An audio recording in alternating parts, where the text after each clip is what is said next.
Welcome to ఈహా TV.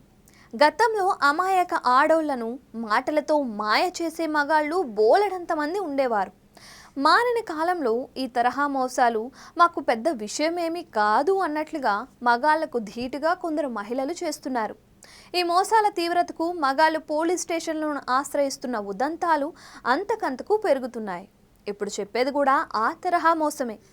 మాయమాటలు చెప్పి రెండో పెళ్లి చేసుకోవడమే కాకుండా భర్త నుంచి కోట్లాది రూపాయలు కొట్టేసి ఉల్టా తనను వేధింపులకు గురి చేస్తూ బెదిరింపులకు పాల్పడుతున్న కిలాడి దెబ్బకు సదరు రెండో భర్త హడలిపోతున్నాడు.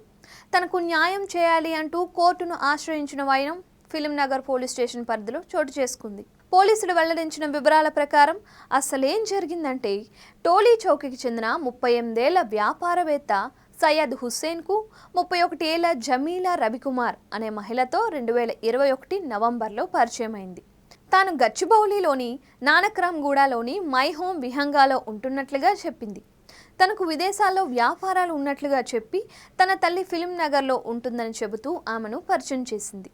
వాళ్ళిద్దరూ తమకు వ్యాపారాలు ఉన్నాయని, తన బాయ్ ఫ్రెండ్ లేదా ముస్సా ఇస్మాయిల్ అహ్మద్తో విభేదాలు వచ్చినట్లుగా పేర్కొన్నారు.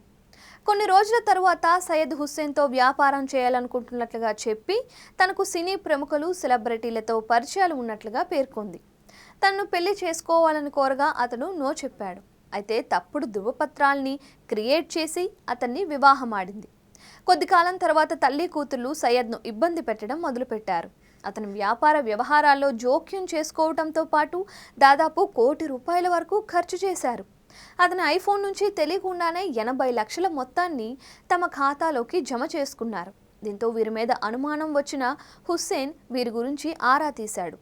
జమీలాకు ఇమ్రాన్ అనే వ్యక్తితో పెళ్ళయిందని, వారికి పిల్లలున్నట్లుగా గుర్తించాడు. ఇదిలా ఉండగా వివిధ సందర్భాల్లో ₹4 కోట్ల వరకు ఖర్చు చేసింది. వీటిని భరించలేని సయ్యద్ ఆమెను నిలదీయగా తాము ఉంటున్న ఇంటికి హుస్సేన్ను రానివ్వకుండా అడ్డుకుంది. దీంతో తనకు న్యాయం చేయాలని బాధితుడు తొలుత ఫిలింనగర్ పోలీస్ స్టేషన్ను సంప్రదించాడు. అక్కడ ఎలాంటి ఫలితం లేకపోవడంతో ఉన్నతాధికారులకు ఫిర్యాదు చేశాడు. అయినా తన కంప్లైంట్ ముందుకు వెళ్ళకపోవడంతో చివరకు కోర్టును ఆశ్రయించాడు. తన దగ్గర కొట్టేసిన నగదుతో వారు విదేశాలకు వెళ్లిపోయే వీలుందని, వారి పాస్పోర్ట్లు వీసాలు నిలిపివేసి తనకు న్యాయం చేయాలని కోరుతున్నాడు. కోర్టు ఆదేశాల నేపథ్యంలో తల్లి కూతుళ్ల మీద కేసు నమోదైంది. ఈ మొత్తం వ్యవహారంలో మోసం చేశారని చెబుతున్న తల్లి కూతుళ్ల వెర్షన్ బయటకు రావాల్సి ఉంది. పోలీసుల విచారణలో అన్ని వివరాలు బయటకు రావాల్సి ఉంది.